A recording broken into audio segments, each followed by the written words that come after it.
अब्बा जी तो मरते हुए भी अपने बच्चों को यही नसीहत करके जाते हैं कि आपस में इत्तेफाक से रहना। वो तो इस दुनिया से चले गए, लेकिन शमीम है कि उसके अंदर का जहर खत्म होने का नाम ही नहीं ले रहा। हालांकि इसके बाप ने मरते हुए भी अपने बच्चों को यही नसीहत की थी कि मैं रहूं या ना रहूं, तुम लोग एक दूसरे को माफ कर देना और मिलजुल के रहना, मेरे वाली गलतियां मत दोहराना। लेकिन ये शमीम जिसकी वजह से इसके बाप को हार्ट अटैक आया है, इसके बावजूद ये अपने बाप की मौत का जिम्मेदार कशफ और अब्दुल बारी को ही ठहरा रही है और अब इनसे बदला लेने का प्लान बना चुकी है। इसे सबसे ज्यादा नफरत तो कशफ से ही महसूस होती है, क्योंकि शमीम सोचती है कि जब तक अब्दुल बारी की शादी नहीं हुई थी मैं तो उसके साथ ऐसे ही पेश आती थी, उसको रोक टोक भी करती थी, लेकिन अब्दुल बारी ने कभी घर छोड़ने का नहीं सोचा था। कशफ अब्दुल बारी की जिंदगी में ऐसी आई कि अब्दुल बारी को अपनी ही बहन की बातें बुरी लगने लगी और उसने इतना बड़ा डिसीजन ले लिया और आज मेरे बाप का साया भी इस अब्दुल बारी बल्कि इस कशफ की वजह से मेरे सर से हमेशा के लिए उठ गया। अब कशफ जब शमीम को रोते हुए देखती है तो उसके कमरे में जाती है, जबकि शमीम जो कशफ से दिल से शदीद नफरत करती है लेकिन बज़ाहिर उसके साथ बहुत मोहब्बत से पेश आती है और उसकी मिन्नतें करती है कि कशफ, अब्बा जी यही चाहते थे कि हम सब बहन भाई एक दूसरे को माफ कर दें और एक दूसरे के साथ मोहब्बत से रहें। तुम अब्दुल बारी को समझाओ और घर वापस आ जाओ। कशफ जब अब्दुल बारी से बात करती है तो अब्दुल बारी खामोश हो जाता है, लेकिन शमीम खुद ही अब्दुल बारी के पास पहुंच जाती है। रो रो के उससे माफी मांगती है कि अपनी बहन को माफ कर दो। मैंने तुम्हारे साथ कशफ के साथ बहुत नाइंसाफी की, लेकिन अब मैं समझ चुकी हूँ और खुद को बेहतर बनाने का भी सोच चुकी हूँ। अब्दुल बारी जब अपनी बहन को इस तरह से शर्मिंदा और रोते हुए देखता है तो उसे बर्दाश्त नहीं होता, क्योंकि बहरहाल उसकी बहन ने उसे एक माँ बन के पाला है। इसीलिए आपा शमीम से कहता है कि बाजी भूल जाएं वो सब बातें और मैं भी भूल चुका हूँ। अब्बा जी के साथ ही मैंने अपनी तमाम वो तलखियां दफना दी हैं जिसके बाद हम दोनों में दूरियां आई थीं। शमीम सोचती है कि बस एक दफा ये दोनों वापस आ जाएं और कशफ को देख के दिल ही दिल में अहद कर लेती है कि तुम्हारी वजह से अब्बा जी इस दुनिया से गए हैं। ये फांस सारी जिंदगी इस दिल में चुभती रहेगी और इसकी चुभन मैं तुम्हें भी महसूस कराऊंगी। तुम्हारी जिंदगी को मैंने जहन्नुम ना बनाया तो मेरा नाम भी शमीम नहीं है। अफसोस की बात तो यह है कि शमीम को अभी तक रियलाइज नहीं हुआ कि कशफ ने नहीं बल्कि शमीम ने अपने भाई और भाभी की जिंदगी को अजाब बनाया हुआ था और पता नहीं अब आगे चल के वो कशफ और अब्दुल बारी की जिंदगी में क्या क्या मुश्किलात पैदा करने वाली है। उधर नसीम भी अपने घर वापस चली जाती है और सादिक से कहती है कि बाप का साया जब सर से उठ जाता है तो दिल बहुत बेचैन हो जाता है।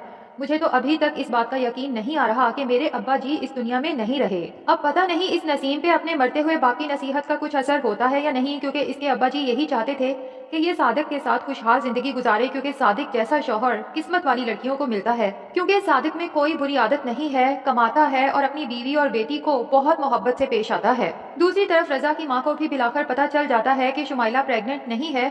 रजा ने सिर्फ उसे इस घर में लाने के लिए इतना बड़ा झूठ बोला और हमारे जज्बात के साथ खेला, इसलिए वो रजा से कहती है कि जब तुम्हारे बाप को ये सब पता चलेगा तो वो एक मिनट भी नहीं लगाएगा तुम दोनों को घर से निकाल बाहर करने में।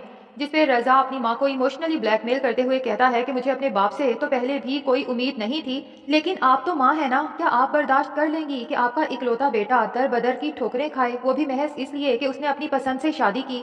अम्मी मैं शुमाइला के बगैर नहीं रह सकता, इसीलिए मुझे आप लोगों से इतना बड़ा झूठ बोलना पड़ा। अगर आप चाहें तो आप मेरा साथ देके इस झूठ पर पर्दा पड़ा रहने दे सकती हैं। मुझे सिर्फ कुछ दिन का वक्त दें, मैं अपने और शुमाइला के लिए रहने का कोई छोटा मोटा बंदोबस्त कर लूंगा। उसके बाद बेशक अब्बू को पता चल भी जाए तो मुझे कोई परवाह नहीं है। रजा की माँ को ये शुमाइला तो एक आंख नहीं भाती, लेकिन वो अपने बेटे की वजह से मजबूर है। जाहिर है कि शुमाइला घर से निकलेगी तो उसका बेटा भी घर छोड़ देगा, इसीलिए सिर्फ अपने बेटे की खातिर वो ये सच्चाई अपने शौहर को नहीं बताती। लेकिन उसके बाद उसे शुमाइला की हरकतें भी बर्दाश्त नहीं होती। सारा दिन कमरे में बंद रहती है, घर का कोई काम नहीं करती और नौकरों पे तो ऐसे हुक्म चलाती है जैसे इसके जर खरीद गुलाम हो। इसीलिए रजा की माँ शुमाइला से दो टोक बात करती है कि आज के बाद नौकरों पे हुक्म चलाने की जरूरत नहीं है। एक तो अपने सब काम तुमने आज से खुद करने हैं और दूसरा ये कि खाना भी तुम ही बनाओगी। जिसपे शुमाइला तो हत्थे से उखड़ जाती है और रजा की माँ को दो टोक सुना देती है कि मैंने कभी खाना नहीं बनाया और ना ही आप मुझसे ऐसी कोई उम्मीद रखें।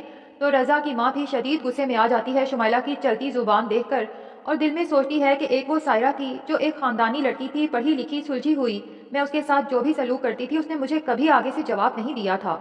इसीलिए शुमाइला को गुस्से से कहती है कि तुम्हारी सारी सच्चाई जानने के बावजूद भी अगर तुम इस छत के नीचे मौजूद हो तो ये मेरा एहसान है तुम पे, इसलिए मेरे सामने आइंदा से जुबान मत चलाना। लेकिन शुमाइला कहाँ चुप होने वाली है, अपनी सास को उसी की जुबान में जवाब देती है और कहती है कि एहसान आपने मुझ पे नहीं किया बल्कि अपने बेटे पर किया है।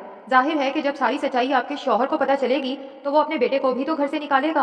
रजा के फादर इत्तफाक से शुमाइला को अपनी बीवी के साथ बदकलामी करते हुए देख लेते हैं। उन्हें असल मसले का तो पता नहीं चलता, लेकिन अपनी बीवी को एक साइड पे बुलाते हैं और कहते हैं कि ये सब हमारी ही गलती का नतीजा है। हमने रजा को बहुत ढील दे रखी थी और उसी का खमियाजा आज भुगत रहे हैं। ایک اچھی نیک سیرت سلجھی ہوئی بہو کو گھر سے نکال کے اس بد زبان لڑکی کو گھر میں رضا کی وجہ سے برداشت کرنا پڑ رہا ہے، لیکن اب میری برداشت جواب دے گئی ہے اور میں یہ غلطی دوبارہ نہیں دہراؤں گا۔ رضا کے فادر اسے بلائیں گے اور دو ٹوک اپنا فیصلہ سنا دیں گے کہ اگر تم نے شمائلہ کے ساتھ رہنا ہے تو اپنے رہنے کے لیے کہیں اور بندوبست کر لو، اس طرح کی زبان دراز لڑکی کے لیے میرے گھر میں کوئی جگہ نہیں ہے، اور نہ ہی مجھے اس چیز کی کوئی خوشی ہے کہ وہ لڑکی تمہارے ہونے والے بچے کی ماں بننے والی ہے۔ رضا تو شمائلہ پہ جا کے غصہ کرے گا کہ میں نے تمہیں کتنا سمجھایا تھا کہ تم اپنی زبان پہ کنٹرول رکھو اور میرے ماں باپ کے دل میں اپنے لیے جگہ پیدا کرنے کی کوشش کرو، لیکن تم نے سارا کام بگاڑ کے رکھ دیا ہے، وہ بھی صرف اپنی بدزبانی کی وجہ سے، جس پہ شمائلہ کہتی ہے کہ میں تو اپنی بدزبانی کی وجہ سے تمہارے ماں باپ کے دل میں جگہ نہیں بنا پائی، لیکن تم بتا رہے تھے کہ سائرہ بہت اخلاق والی تھی، بہت سگھر تھی اور تمہارے ماں باپ کی بہت خدمت بھی کرتی تھی، تو وہ کون سا تمہارے یا تمہارے ماں باپ کے دل میں اپنی جگہ بنا پائی؟